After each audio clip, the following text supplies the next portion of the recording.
Estás escuchando No Me Cuentes Cuentos en Radio Global Coach en PNL Radio en esta novena temporada donde seguimos hablando de bienestar y de emprendimiento, porque si no estamos bien emocionalmente no podemos desarrollar esta parte profesional y todos los ámbitos importan. Volvemos otra vez a estas sesiones de sexología con nuestra psicóloga y sexóloga Senia González. Senia, bienvenida. Hola Raquel, muchas gracias. Con ganas, la verdad, tenía de volver y volver a poner un poco ciertos melones encima de la mesa. Así que con ganas de esta novena temporada. Sí, la verdad que tus programas son uno de los más escuchados. Interesa mucho esta parte de sexología, hacía tiempo que no nos veíamos. Y hoy vamos a hablar de esos mitos y esas realidades de la regla y cómo nos afecta a las mujeres. Sí, Senia, ¿de qué manera influyen las diferentes fases en el ciclo menstrual, en el deseo y la respuesta erótica de las mujeres? pues mira Raquel, yo creo que para poner un poco como en contexto o a modo introductorio, creo que siempre es importante explicar que por mucho que el ciclo menstrual, las diferentes fases sean algo que influye en el deseo, en nuestra sexualidad, en un montón de cosas, al final somos seres súper complejos y en la sexualidad pues también influyen muchas cosas. Entonces que las cositas que vamos a hablar no es como causa y efecto, ¿no? No es como algo que sirva para todo el mundo, sino que es algo como al final muy general. Luego habrá que ver otros factores que influyen, desde lo psicológico, factores sociales, factores más individuales. Pero bueno, si me voy a esta parte más del ciclo menstrual, de las diferentes fases, de que fluyen las hormonas, creo que es importante aquí rescatar tres hormonas principales, que serían los estrógenos, la testosterona y la progesterona, que al final tienen un papel específico en nuestra sexualidad, en esta respuesta sexual. En cuanto a los estrógenos, que son estos que pues tienen una relación con el deseo, con el estado de ánimo como más, vamos a decir, positivo, también tienen una función en la excitación, en la lubricación, en estas partes, ¿no? Como de sentirme pues más a gusto, más feliz, más va. Estos estrógenos tienen van aumentando poco a poco al principio del ciclo, lo que sería pues cuando tengo la menstruación, esos primeros días, y esos estrógenos tienen su pico en el momento de la ovulación, que sería cuando pues quizás, ¿no? Como que yo es algo como muy conocido, ¿no? Que a veces es como, estoy caliente porque estoy ovulando, ¿no? Al final también tiene como un sentido un poco evolutivo de, pues al ser humano le interesa en ese momento que está ovulando, pues tener mucho deseo para tener sexo y reproducirnos, ¿no? Es como esta parte como de asegurar la especie, ¿no? Como algo muy biológico. Entonces es una de las cosas que puede ocurrir, ¿no? En ese momento en el que los estrógenos están altos durante la ovulación, ese deseo puede ser más alto, que ocurre algo similar con la testosterona, también pues tiene esa relación con el deseo, con la lubricación, con la excitación, y coincide también un pico en la fase de la ovulación. ¿Qué ocurre después de este momento de ovulación? Que los estrógenos tienden a bajar, y en esos estrógenos que tienden a bajar, pues, por lo tanto, también puede bajar el deseo, la excitación, la lubricación, y a la par se da también la presencia de la progesterona, que al final también es una hormona que nos hace estar como quizás más calmadas, pero quizás también más irritables, más tristes. Está un poco conocido como el síndrome premenstrual, de cómo yo me siento justo antes de que me venga la regla, como más de bajona. Entonces, claro, al final lo que decía, ¿no? Las hormonas van a influir y pueden influir, pero también creo que es importante la relación que yo tenga con la sexualidad, cómo entienda yo el deseo, ¿no? Quizás si yo puedo permitirme en ese momento, quizás previo a la regla, ¿no? Que estoy como más de bajona, más triste, pero para mí la sexualidad o tener sexo con alguien es una herramienta de conexión, de dejarme querer, de animarme, pues quizás me va a apetecer, ¿no? Entonces, como aquí muchas cosas que influyen, muchos factores y muchas mm, creencias en cuanto a la sexualidad para que luego ocurra una cosa u otra. Espero haberlo aclarado porque sé que esta parte a veces como de más biológica, de hormonas, como que puede generar con mucho lío. Entonces he intentado así como explicarlo de manera un poco estructurada. Sí, porque muchas veces no tenemos claro de dónde viene todo esto, la base científica, ¿no? Y nos preguntamos, Ujú. por ejemplo, no solo la parte sexual que también influye, sino también a la hora pues de hacer deporte o de emprender, de vernos bajitas de energía y decir, contra qué me pasa y no entendernos, ¿no? Exacto, a mí me gusta mucho aquí entender cómo ahora que has hablado también del emprendimiento y demás, que ahora rescatándome, ya que lo hablamos en un episodio, que era como el tema de la productividad cíclica, ¿no? Porque que muchas veces como que tendemos a que, pues yo qué sé, marcarme objetivos o que incluso la sexualidad siempre tenga el mismo deseo, siempre me comporte de la misma manera y al final en este ciclo menstrual, en esta ciclicidad que tenemos, es importante como aprender a gestionar cuando estoy arriba, cuando estoy abajo, para no exigirme siempre lo mismo, ¿no? Por eso, también relacionado con el deseo, como que muchas veces hay una expectativa de que si mi deseo no es una determinada cantidad, está mal. Y en verdad, una sexualidad saludable pasa por saber gestionar mis momentos de deseo a tope con mis momentos de deseo más bajito, ya sea por las hormonas, ya sea porque tengo una época más estresante en el trabajo o porque estoy pasando por una situación familiar complicada, ¿no? Sino como saber movernos como en toda esa curva, ¿no? En esa ciclicidad al final. Sí, es que por ejemplo, con referido al deporte, si hago CrossFit normalmente, los días que estoy de más, menos energía, ¿no? Pues hago funcional, ¿no? Que es de menos energía, Ujú. que vas conociendo y vas pues adaptándote al tipo de fuerza, ¿no? Que te acompaña esos días. Porque también muchas veces nos marcamos como objetivo de decir, bueno, en 2 semanas tengo que hacer toda esta facturación para los trimestrales. Y llega esa semana y estás hecho Exacto. polvo. Exacto, y al final, si no nos anticipamos un poco a eso, no nos conocemos, nos podemos frustrarnos o exigirnos más y al final ni sacamos adelante el objetivo y encima estamos peleadas con nosotras mismas. Entonces, no, ya te digo, ya sea tanto para el deporte como para el trabajo, creo que es importante como entrenar también un poco la escucha al cuerpo.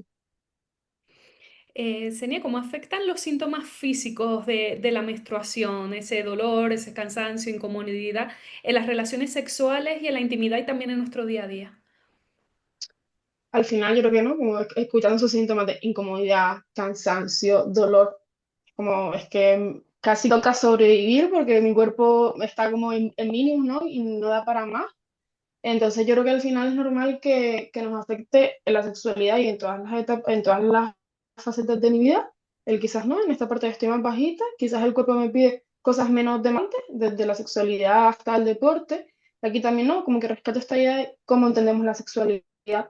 Quizás si yo, vuelvo al ejemplo que ponía antes, ¿no? Me puedo permitir, pues, quizás tengo dolor, pero sé que a lo mejor tengo una buena relación con la masturbación, ¿no? Ya no solo relacionado con tener sexo con alguien, también esta parte más individual de, pues yo sé que cuando me masturbo, que al final tiene como muchos beneficios también para la regla, ¿no? Porque pues, se generan endorfinas, oxitocinas, que son también hormonas que disminuyen el dolor, pues quizás si yo ya tengo como esa información, como en mi cuerpo, tengo esa relación saludable con la sexualidad, con la masturbación en concreto, con mi cuerpo, quizás ya me lo permita, ¿no? Lo uso incluso, lo use incluso como estrategia.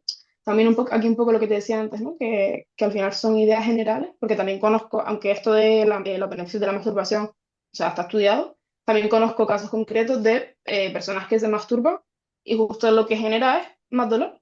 Entonces aquí, ¿no? También es como un poco esta parte de autoconocimiento, de ver qué me funciona a mí, qué no, y también permitirme, si estoy cansada y no me apetece salir con mis amigas, es que quizás es normal y me tengo que permitir también que no me apetezca tener sexo con mi pareja, ¿no? Pero como que en este terreno siempre aparecen muchas exigencias. También sobre la regla hay ciertas frases que afortunadamente ya se están eliminando, que es como, ella está de mal humor porque le va a venir la regla, o tiene la regla, o Ujú. no ha tenido relaciones sexuales. Exacto, al final también yo creo que es como una manera, ¿no? De juzgarnos a las mujeres y de no hacer tampoco por entendernos, por validarnos, ¿no? Porque es como si justo yo me enfado por algo y me haces ese comentario, me estás dando importancia a mi enfado, a ver quizás porque estoy enfadada, a ver qué necesito. Es como una manera al final de tratarme de loca para no hacerme caso, ¿no? Entonces al final es como también una herramienta como muy machista, en verdad, sí, como de descalificarme. Entonces, bueno, como dices, por suerte están cambiando, pero creo que es algo como que está como muy arraigado y que necesitamos mucho ciencia también y mucho trabajo para cambiarlo. Senia, ¿qué papel juega la comunicación con la pareja a la hora de integrar la menstruación en la vida sexual de forma sana y sin prejuicios? Porque muchas veces dices, "Ay, no, es que tiene la regla, que hay personas que no le importa, incluso les puede excitar y otras personas a las que les produce rechazo." Ujú. Exacto, yo creo que al final, como en todas las esferas, la comunicación es esencial. Es cierto que llevado, por ejemplo, al terreno sexual, es algo que muchas veces no existe, ¿no? Porque también nos han enseñado un poco esta idea llevado a una relación de pareja, ¿no? Debería ser, me deberías incluso como saber lo que necesito, que en verdad tenemos como esta expectativa un poco de, no lo decimos con estas palabras, ¿no? Pero tenemos la expectativa de que la otra persona haga de adivina, en vez de expresar mis opiniones, mis necesidades, con lo que me siento a gusto, ¿no? Y creo que quizás llevado a la regla en concreto, es también una conversación quizás que haya que tener de manera explícita, porque ya es como, bueno, pues si te viene la regla, no tenemos sexo, y es como, no, jope, a lo mejor me apetece, pero me apetece de otra manera, me apetece otra práctica, un poco lo que decía antes, ¿no? También como herramienta para conectar contigo, o sea, conectar con la otra persona, conectar con mi cuerpo. Entonces yo creo que es un terreno más en el que es esencial también para un poco hablarlo a lo que yo me sienta cómoda, que a lo mejor no tiene que ser erradicar el sexo en ese momento, sino de, pues quizás, en verdad, si me ducho un momentito antes, luego puedo estar más relajada y me apetece. O si a lo mejor, ¿no? También ahora que existen más opciones, por ejemplo, está la copa, que hay como una opción, por ejemplo, la copa que puedes usar incluso con penetración, y hay otras opciones que no son para penetración, pero que a lo mejor ahí, pues aunque tengas la regla, no está habiendo una expulsión de sangre al exterior. Entonces, a lo mejor, si tienes ganas y encima quitas como ese factor de ver la sangre, pues quizás como todavía más cómoda, ¿no? Entonces, creo que aquí, más allá de que hace falta todavía que nos enseñen o que aprendamos a tener una relación como mucho más saludable con nuestra menstruación, de una manera como más amable y positiva también, creo que también está el ir buscando maneras en las que me sienta cómoda, porque al final es algo también, es un hito esencial para que el sexo esté presente y que lo pueda disfrutar. Entonces creo que la comunicación también hace falta por esa parte de que las dos personas encuentren su manera.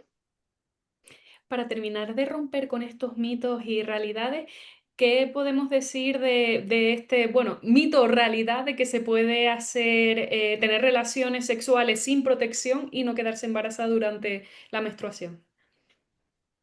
Bueno, yo creo que aquí, como dices, es uno de los grandes mitos, ¿no? Y también al final recordar que el uso de pues, un preservativo es para evitar un embarazo, pero también para evitar una infección, que eso se puede dar en cualquier momento en el ciclo menstrual y que al final, aunque ¿no? estas fases del ciclo menstrual sean por lo general, vamos a decir, ¿no? como un poco estructuradas, y en verdad también muchas veces como que nos han metido el miedo en el cuerpo de quedarnos embarazadas, pero en verdad es bastante complicado que eso se dé porque tienen como que cuadrar muchas cosas, pero a la vez, como el cuerpo también se descuadra, se reajusta, al final por evitar que pueda pasar, porque puede pasar, porque te digo, se junten como la regla con la ovulación, porque mi ciclo esté como, como desregulado y demás, es algo que ocurre, ¿no? Entonces, para luego no llevarse susto, pues siempre usarlo. Sí, también se tiende a confundir esa parte de lubricación con con la parte de menstruación, ¿no? Que termina también produciendo esos roces y esas infecciones. Exacto, es cierto que al final también, aunque la lubricación tenga como un origen más sexual, luego hay como diferentes fluidos desde la lubricación también, pero también está como el flujo vaginal que va cambiando, el moco cervical cambiando a lo largo de nuestro ciclo, y también la regla que, ¿no? Como que hace sí, esa parte como lubricante, repaladiza, vamos a decir, son cosas que pueden influir, pero vuelvo a lo mismo, ¿no? Que al final es importante para prevenir un embarazo y para prevenir una infección el usar el preservativo en todas las situaciones. Senia, muchísimas gracias por compartir con nosotros estos tips, romper con los mitos y realidades de la menstruación y cómo nos afecta a las mujeres en todos los ámbitos de nuestra vida. Nada, Raquel, como te decía al principio, encantada. Seguiremos poniendo temas interesantes encima de la mesa y espero que este haya sido uno más de ellos. Y continuamos en No me cuentes cuentos con, después de unos minutos musicales.